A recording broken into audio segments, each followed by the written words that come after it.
Tapos sinabi pa ni Claire Castro. Spoke sa Claire Castro na humihingi siya ng kahinahunan sa mga Pilipino. Maging kalmado daw. Masisisi po ba natin ang mga Pilipino at mga manggagawa na hindi magiging kalmado kung nakikita nila na itong mga proceedings, especially ng ICI, walang pinatutunguhan? Pahaba ng pahaba yung hearing, parami ng parami yung cast of characters, and at the end of the day, walang mapapanagot. So, baka kailangan hong mag-introspect ng palasyo patungkol sa usapin na to. Okay, sige. Magandang umaga po sa mga kaibigan natin sa media at sa lahat po na nakakapanood ng presser na ito. Kaninang umaga po ay nagsumiti tayo ng letter, urgent appeal to the Independent Commission for Infrastructure na i-live stream yung kanilang lahat na mga proceedings na ginagawa patungkol sa anomalous and ghost na mga flood control projects. Alam niyo po kasi marami nagtatanong bakit parang tinatago? Bakit may parang pinagtatakpan dito sa ICI proceedings? Una, hindi naman yan korte na dumidinig sa mga personal at individual o pribado na mga kaso. Yan ay binuo upang pag-usapan at talakayin yung kagimbal-gimbal nga na anomalous and ghost flood control projects. At ang pinag-uusapan natin dito, daang bilyong piso and probably trillions of pesos.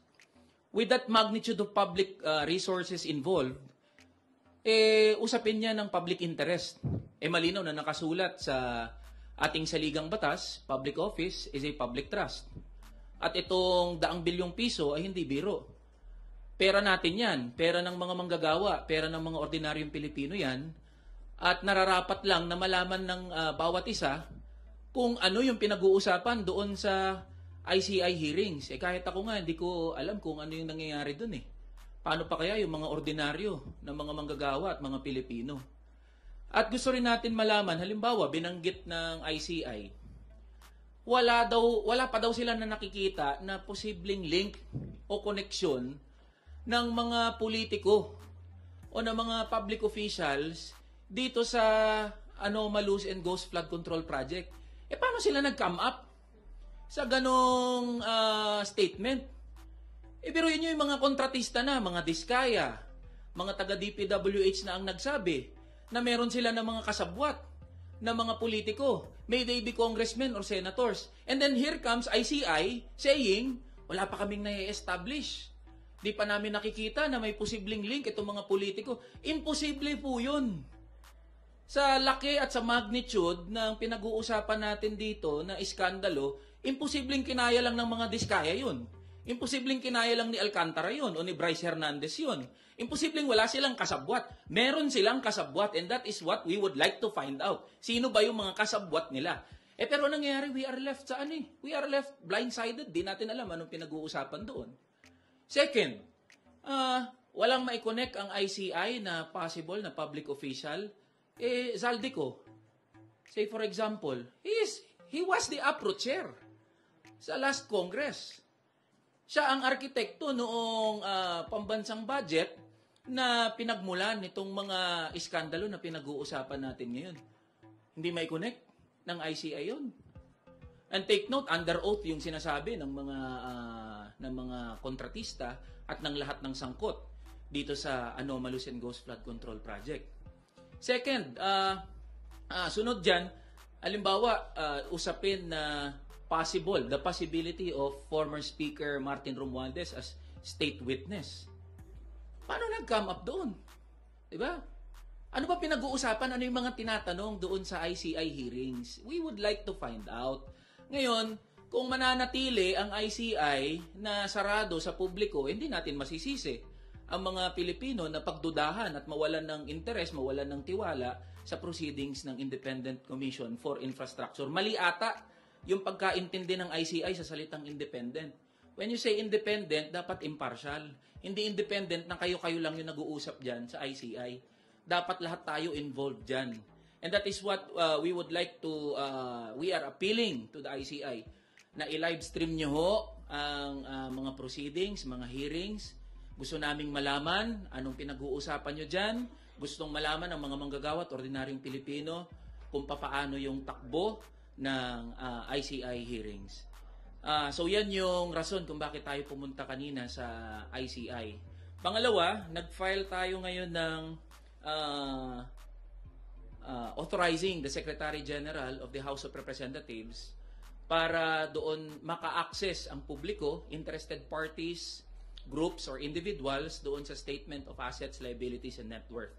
So this is in line doon sa binanggit na rin at ginawa na rin ng Ombudsman na pagsasapubliko ng SALN ng public officials. So to those interested parties, groups, individuals na gustong maka-access po ng SALN ng kinatawang ito, welcome po kayo na busisiin o makakuha ng copy ng aking SALN. At we urge our fellow colleagues, our colleagues in the House of Representatives na to do the same, to authorize the Secretary General na isa publiko yung mga SALN ng ating mga kasamahan. After all, kung wala naman tinatago, sa publiko na, ipakita na sa publiko kung ano yung laman ng SALN. Dapat kasi maging kahiyahiya ang korupsyon eh. Dapat maging kahiyahiya yung usapin ng extravagant and lavish lifestyle ng mga public servants. Yun ang ano natin. Yun ang punto natin dito.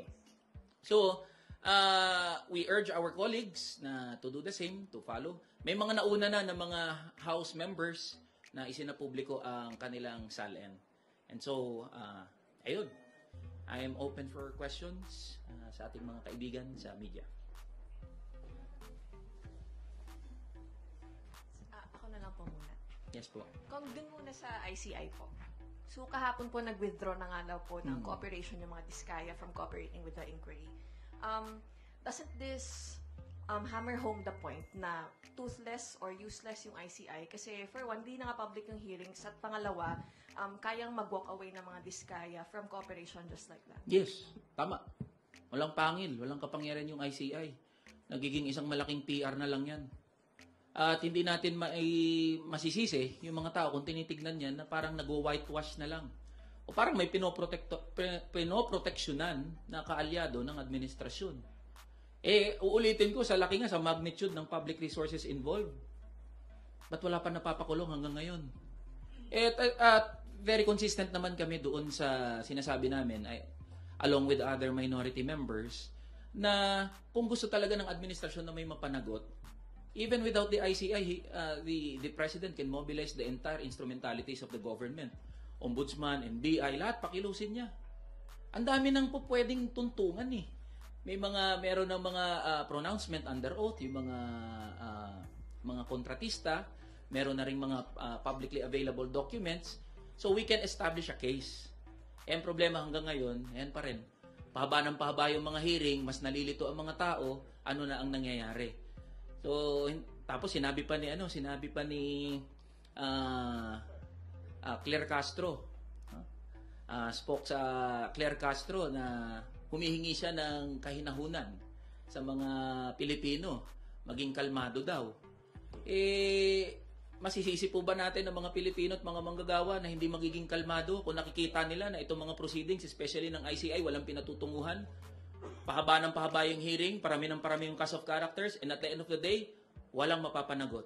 So, baka kailangan hong mag-introspect ng palasyo patungkol sa usapin na to.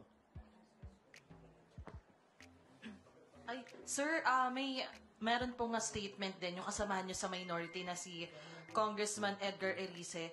He urged President Ferdinand R. Marcos Jr. to call a special session of Congress to swiftly pass legislation granting full investigative powers to the ICI.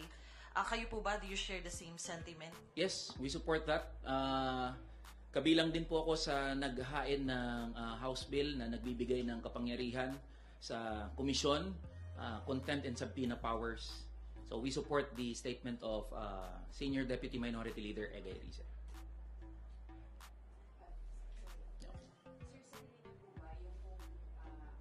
Sa tingin niyo po, yun pong pag-refuse ng mag-asawang Discayas na makipag-cooperate sa ICI, mahihikayat din yung ibang witnesses at saka yung iba pa pong mga ipapasabina na tumanggi ring makipag-cooperate sa ICI dahil wala nga pong sapat na kapangyarihan yung ICI. Yes, tama yun.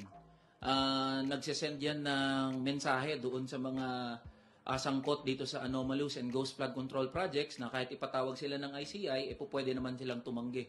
So wala nga kapangyarihan, inutil ang ICI. At hindi ko masisisi ang mga manggagawa at ordinaryong Pilipino, and that is my belief, na parang walang kwenta, walang silbi na itong ICI.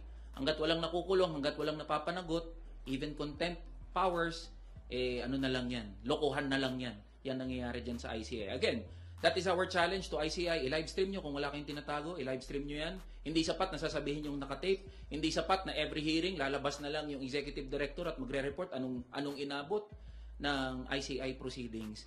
And my last message is sa mga kamanggagawa natin, mga ordinaryong Pilipino, kung kayo po ay galit, kung kayo po ay talagang naiinis sa mga nangyayari, yan po, pwedeng mag-ingay mga lampag mismo sa harap ng ICI. Kalampagin natin hanggang magising yung mga miyembro ng ICI.